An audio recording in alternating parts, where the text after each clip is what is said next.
Au cœur des plus hauts massifs du monde, sommeillent d'étranges monstres de glace. Des stalactites agglomérées qui s'étirent vers le sol, tels des tentacules. Nés du ruissellement des eaux de pluie qui se figent au cours de l'hiver, ces cascades de glace sont devenues le terrain de jeu d'une poignée de passionnés.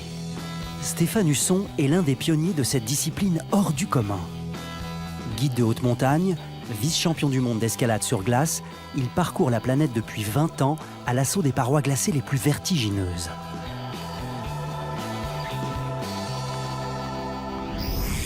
Aujourd'hui, Stéphane part gravir une cascade située dans le massif alpin de la Vanoise, à 1800 mètres d'altitude. Température extérieure, moins 5 degrés. Face à lui, une cascade glacée d'une centaine de mètres, l'équivalent d'un immeuble de 30 étages. Comme avant chaque ascension, Stéphane prépare minutieusement le matériel qui assurera sa sécurité au-dessus du vide. Il teste ensuite la résistance de la glace et s'assure qu'elle sera assez solide pour résister à ses coups de piolet. Voilà, là, c'est super.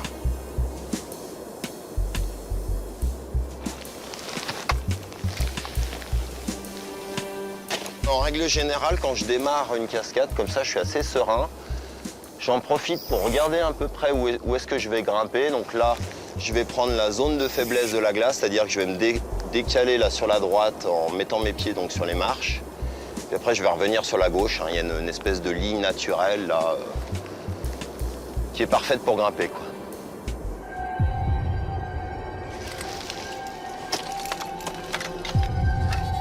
Une fois engagé, Stéphane reste à l'affût du moindre bruit suspect. Il perçoit chacune des réactions de la glace.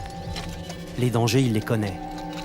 La neige, dont une seule coulée suffirait à le déstabiliser, le vent, qui décolle la glace du rocher, et le froid, qui la fragilise et la rend cassante comme du cristal.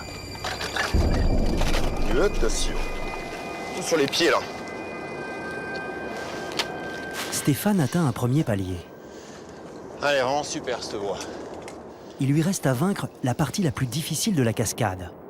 Une énorme stalactite d'1 mètre de diamètre posée en équilibre sur la roche. Avant de s'y attaquer, il doit vérifier la stabilité de l'édifice.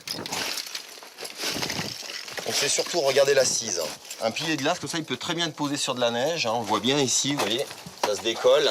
Il y a du gobelet dessous. Donc ça, c'est du vrai roulement à billes. Ça peut complètement glisser, partir. Donc bien regarder vraiment la tâche. Vous voyez, on va regarder sous la glace. Ouais, il y a encore de la glace. Vous voyez, il y a plusieurs couches. Il y a eu de la neige qui est tombée. Après, ça a refait de la glace dessus. Ensuite, l'autre partie qui est très importante, c'est l'attache au niveau du rocher là-haut. Voir si c'est pas décollé. Là, ça me paraît bon, Denis. Ouais. Ça a l'air d'être bien collé. Tu vois, il y a de la glace qui a recoulé le long du rocher derrière. Donc ça, c'est une bonne chose. Ce qui est super dans la glace, c'est qu'en fait, tu viens chaque année et puis en fait, tu fais une voie différente. C'est vraiment, pour ça, c'est le côté aussi éphémère qui fait qu'en fait, tu grimpes sur un volume d'eau qui s'est figé pendant l'hiver. C'est un cadeau de la nature. Juste le temps de te permettre de grimper dessus et puis le printemps, ça s'en va, quoi. Le temps presse. Le soleil arrive et ses rayons inondent déjà la cascade. La glace commence à fondre. Un phénomène qui augmente considérablement le risque d'effondrement.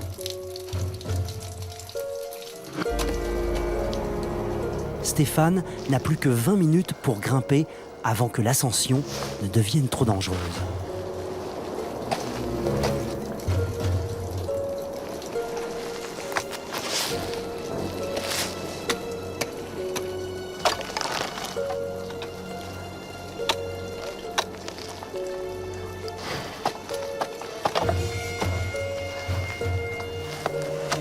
Oh, la glace, elle est bonne, là.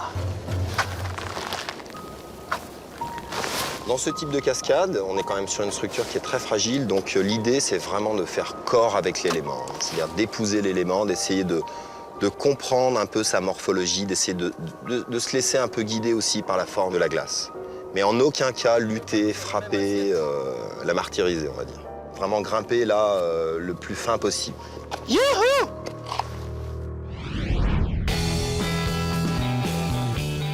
Pour vivre sa passion en minimisant les risques, Stéphane a imaginé une tour artificielle métallique recouverte de glace. Une structure idéale réunissant tous les niveaux de difficulté.